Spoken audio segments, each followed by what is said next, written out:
dia, CPMG, bom dia, galera, tudo bem com vocês? Bom, nós estamos retomando aqui, né, mais uma semana, né, e mais uma semana de trabalho. Espero que seja uma semana abençoada, né, e que a gente possa superar mais uma vez nessa semana as nossas dificuldades aí, né, ter um bom êxito nessa semana que se inicia. Bom, então mais uma videoaula aí, né, da disciplina de cultura goiana,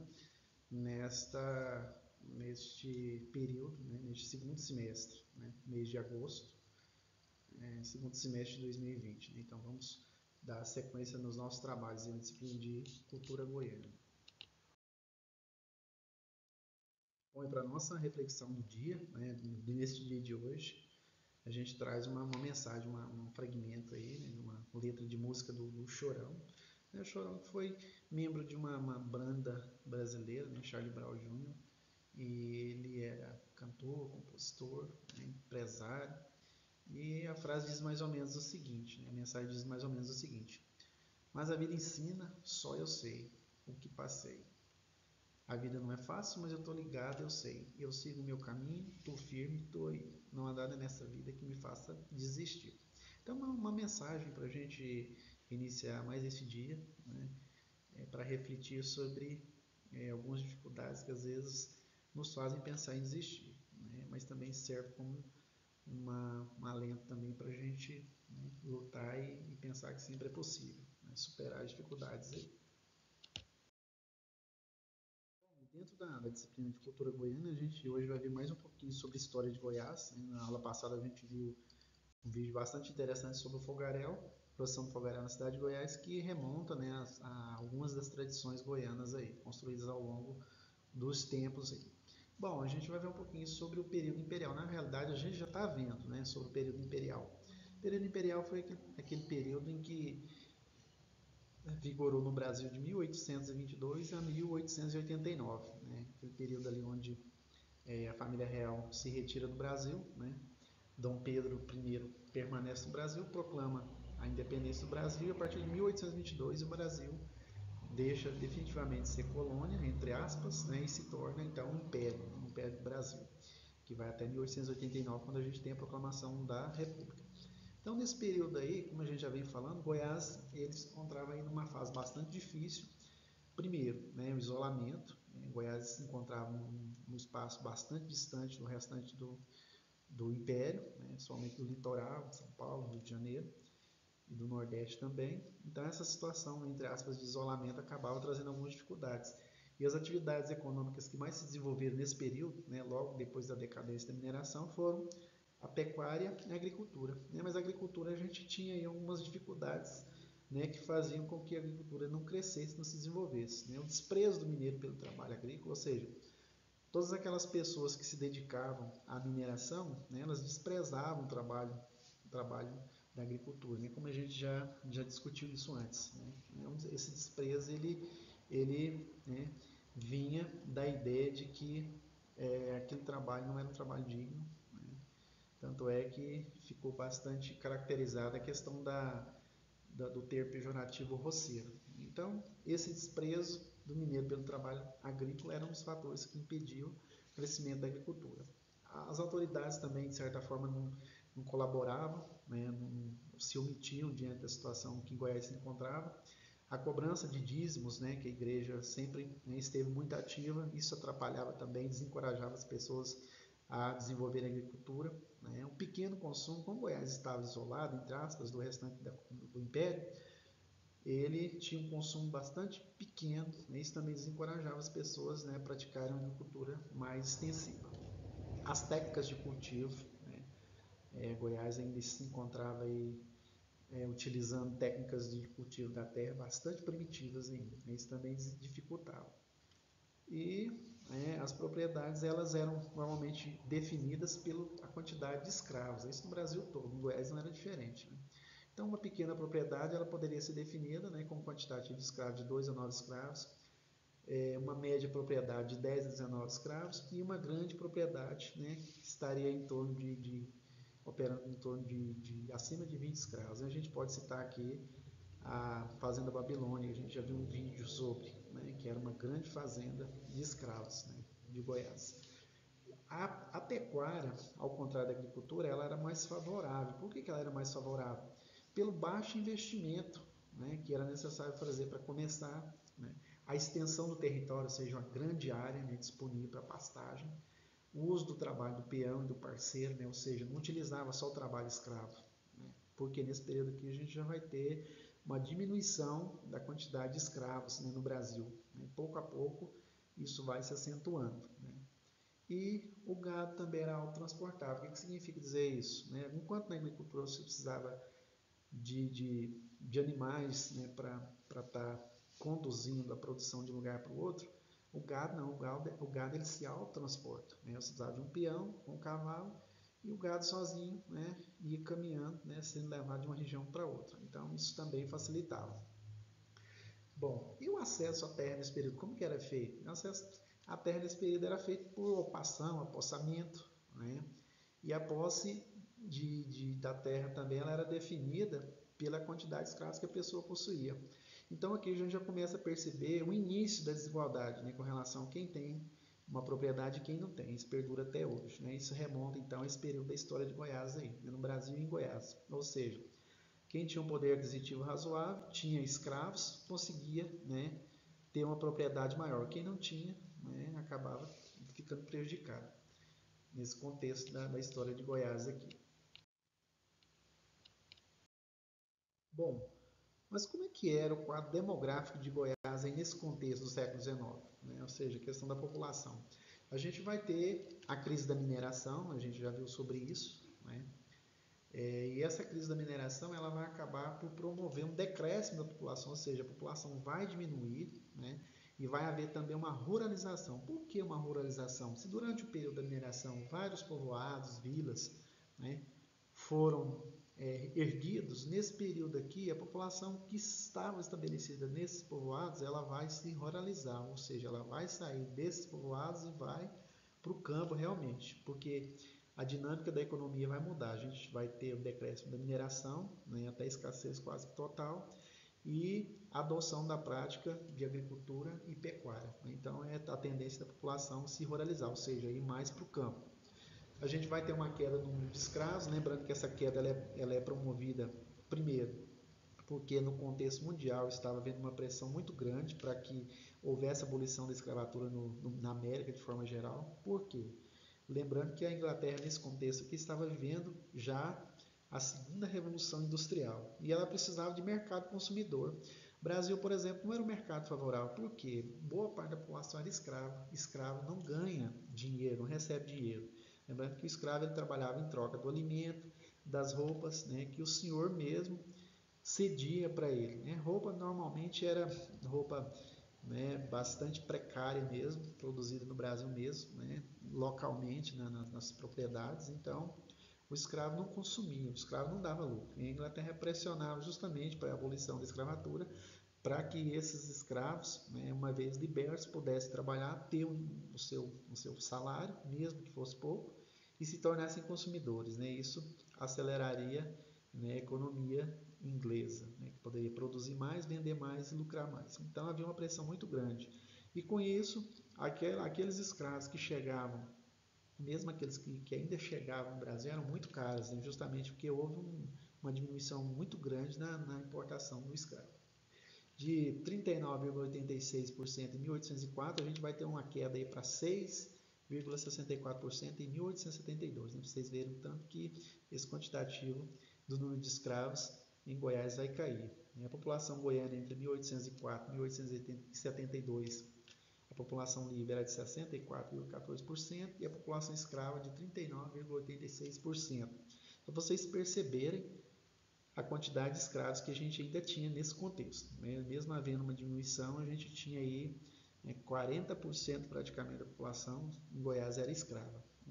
Nesse contexto, aí, a população absoluta em 1804 era de 50.447 habitantes, mais ou menos, e em 1872 esse número já havia saltado para 160.395, né, entre escravos e libertos, né, e livres, pessoas livres, no quadro da população geral.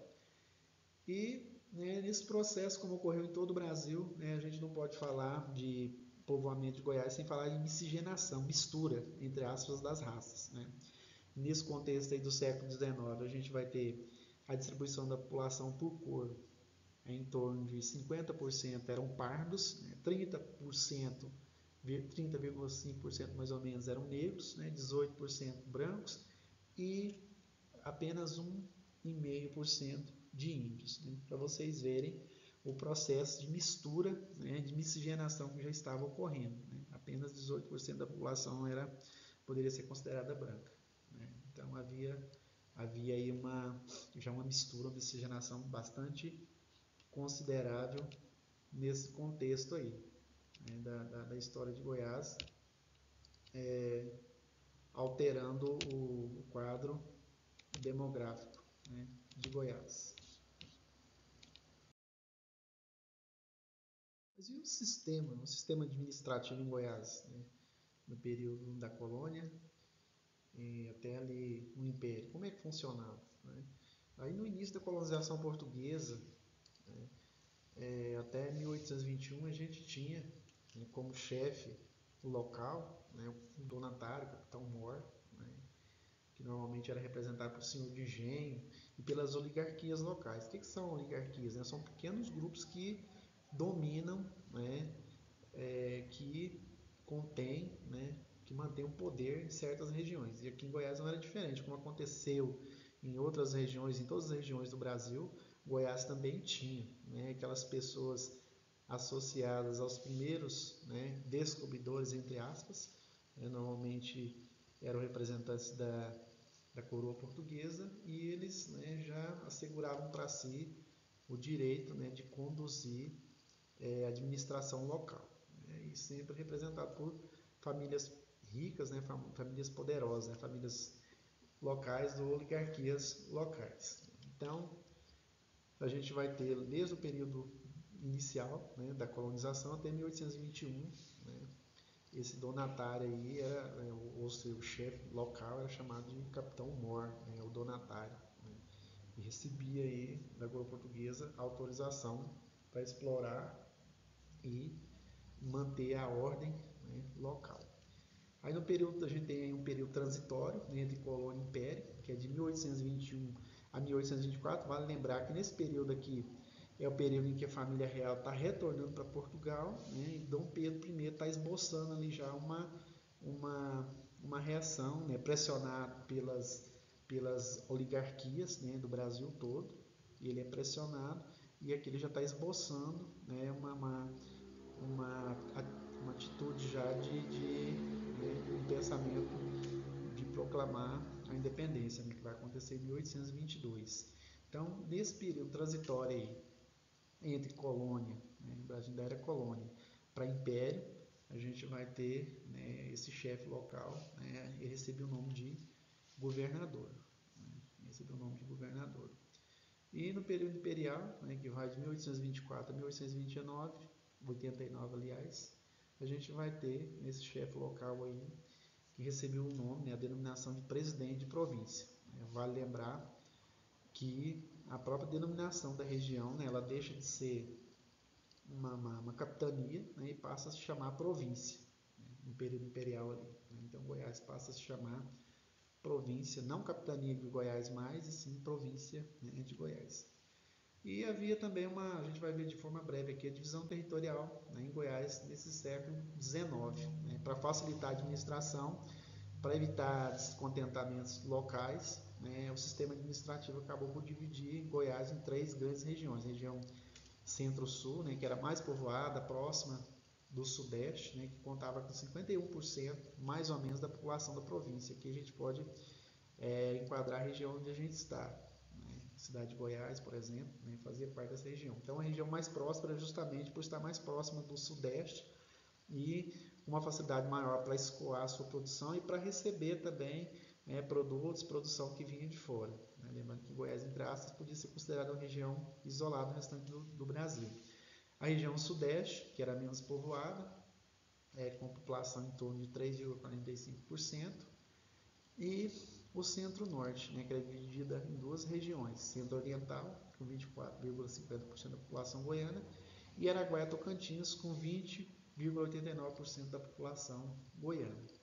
Bom, pessoal, então esse é o contexto de Goiás, né, no século XIX, do ponto de vista histórico, e dentro desse contexto aqui a gente vai ter elaboração da cultura. A gente viu que já está ocorrendo um processo de mistura, né, de miscigenação muito forte. A gente já havia visto isso no vídeo da Fazenda Babilônia, né? A gente tem traço lá dessa mistura, dessa miscigenação, e aqui não é diferente, né? Então Goiás começa a desenvolver a agricultura e a pecuária, mais a pecuária de início, porque era mais facilitada, e pouco a pouco a gente vai ter, né, a população aumentando novamente e a economia aos poucos sendo dinamizada, né? E a formação já remonta desde o início da colonização, e só o aumento, né, das oligarquias locais, o aumento do poder dessas oligarquias locais, e já uma certa disputa entre elas, né? Essa disputa vai promover, posteriormente a gente vai estar vendo isso, a transferência da capital da cidade de Goiás para Goiânia, né? Porque não foram só fatores naturais que promoveram essa mudança. A gente sabe que tem fatores políticos aí, de brigas, entre aspas, entre oligarquias, né, ou grupos locais. Bom, pessoal, então é isso, né, a videoaula de hoje, né, que a gente vai fazer um apanhado de Goiás nesse período imperial, né, da história de Goiás. E na próxima aula a gente já retoma falando um pouquinho sobre Goiás no período republicano, né? A partir de 1889 a gente já vai ter toda uma contextualização aqui no final do século XIX, início do século XX, da estrada de ferro que dinamiza, né, o estado. A gente vai ter posteriormente a transferência da capital, né, de Goiás para Goiânia, a chamada Marcha para o Oeste, né, que foi uma forma do governo federal promover o desenvolvimento da região centro-oeste. E Goiás entra nesse cenário aí, né, principalmente com a construção de Goiânia, né, uma capital moderna para a época, e da construção também da capital do país, a transferência da capital do país do Rio de Janeiro para Goiás, né, que também havia a intenção de integrar, né, as 5 regiões do Brasil. Então a gente vai estar vendo isso nas próximas aulas, e a gente vai estar vendo mais um pouquinho sobre as tradições goianas. A gente vai estar vendo um pouquinho sobre folia de reis e congada, né, que são, né, elementos da cultura goiana, da tradição goiana. Pessoal, é isso aí, né? Bons estudos. Fiquem com Deus e até a próxima semana, tá bom? Então aqui a gente tem as referências bibliográficas, né, ou seja, o livro utilizado para retirar essas informações aí. E antes de a gente já tinha encerrado, mas só fazer um contraponto aqui. Um dos alunos, ele questionou numa das atividades, né, eu pedi para colocar as dúvidas, por que os europeus culparam os goianos pela decadência, né? Foi essa pergunta que ele colocou. Bom, a gente sabe que quando os europeus, né, do século XIX, eles foram incentivados pela família real, que já se encontrava no Brasil, a fazer um tour por todo o país, né, por toda a colônia, né, e chegando inclusive em Goiás, eles observaram que havia entre aspas, uma decadência, uma apatia muito grande, né? Goiás se encontrava ali naquele período já onde o ouro quase não havia mais ouro, né, e a população estava meio que, né, sem alternativas ali, né, tentando fazer um processo de transição da mineração para a agricultura, mas com todas aquelas dificuldades que a gente já vem falando. Então, normalmente era comum o europeu, né, passando por Goiás, relatar, né, fazer relatos e levar para a Europa, dizendo que a população era muito apática, preguiçosa, né, que todos os lugares onde eles chegavam era comum as pessoas estarem durante o dia ociosas, sem fazer nada. Só que os europeus, e aí os europeus culpavam os goianos, né? Diziam que essa apatia, esse atraso, essa decadência era porque o goiano era preguiçoso, era avarento, né? E, em parte, isso pode ser considerado verdade, porque, como eu relatei na aula de hoje, o goiano, né, um minerador, ele tinha uma certa aversão pelo trabalho, né, que não fosse na mineração. Não era nobre, né, para ir trabalhar na agricultura, por exemplo, na pecuária. Né? Então era um fator. Mas, por outro lado, tem um pouquinho de um olhar preconceituoso do europeu também, né, porque o europeu acabava por não enxergar, né, a condição de isolamento em que Goiás se encontrava, o distanciamento do litoral, toda uma série de dificuldades, né, um período ali de transição da mineração para a agricultura. Então, todas aquelas dificuldades impediam que o goiano realmente ele tivesse uma atitude um pouquinho diferente, né? mas o europeu, ele, entre aspas, ele não perdoou, né? Ele acabou relatando e passando para a história, né, a imagem, a ideia de que Goiânia era culpado por todas as desgraças, entre aspas, que Goiás vivia naquele momento ali. Ele acabou por não enxergar a situação de Goiás, naquele contexto, né, e nem o que provocava aquela situação ali. Então é isso, gente. Até mais. Com Deus.